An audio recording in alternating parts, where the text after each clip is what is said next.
anak ni Mark Pingris na si Mick, naghalimaw sa isang ligang labas. Grabe, ang batang to lumilipad sa ere na kayang mag-posterize ng kalaban at nagpaulan pa ng tres. Nagpakita rin ng Pinoy step at manang-mana kay Pinoy Sakuragi ang batang to. Dominante rin sa ilalim. Talagang napakalaki na naging improvements ang batang pag-uusapan natin ngayon mga boss.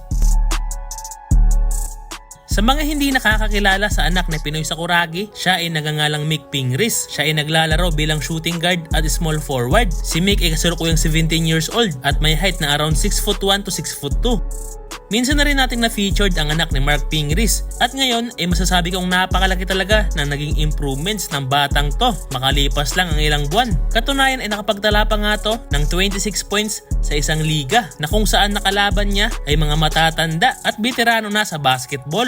Ngunit nakipagsabayan pa rin ang batang si Mick Pingris at pinaglaruan lang niya ang kanyang mga kalaban at pinakita ang kanyang mga pamatay na galawan. Isa na nga dyan ang kanyang napakataas na vertical dahil isa ring high flyer ang batang to na parang lumilipad sa ere at napakabilis din ni Mick Pingris both offense and defense kaya palagi rin tong nauuna sa mga fast break. At ang kagandahan pa sa batang to ay isang legit shooter itong si Mick at maaasahan talaga bilang shooting guard. Ang nagustuhan ko pa sa batang to ay ang kanyang athleticism dahil kayang-kaya niyang sumalaksak sa ilalim na may pinagsamang bilis at taas ng talon kaya mahirap talagang sabayan ang batang to sa ere. At may pinagmanahan din ang batang si Mick Pingris sa kanyang tatay dahil mamaw din ng batang to sa ilalim at maaasahan si Mick sa depensa na kayang makipagsabayan sa mas malalaking kalaban sa painted area.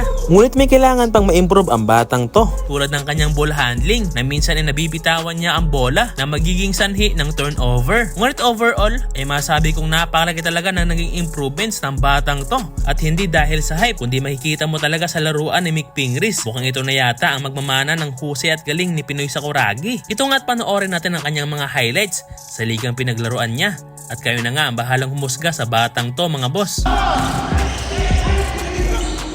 Mick Taylor.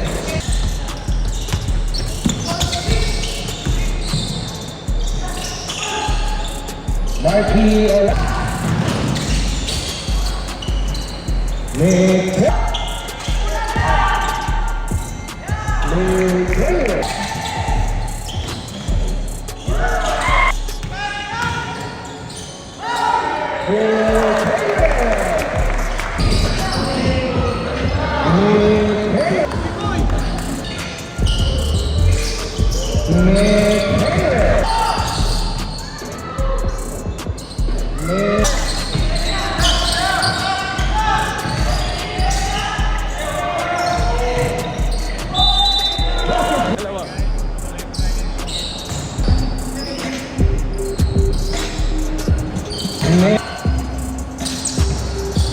Mick